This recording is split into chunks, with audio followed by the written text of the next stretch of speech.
ẹ̀yàn ló lẹ́kọ̀ọ́ ọ̀rọ̀ kì í ló lọ́ṣù babaláwo làmọ̀ tó lọ́pẹ̀lẹ̀ àdúpẹ́ ẹ ṣé o ẹ̀yin olólùfẹ́ àwa lọ́tún ó lẹ̀ ó máa lọ.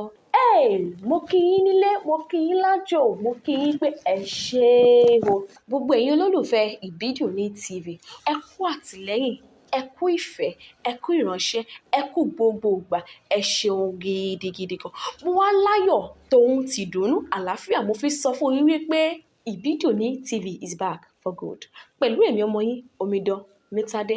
Watch out.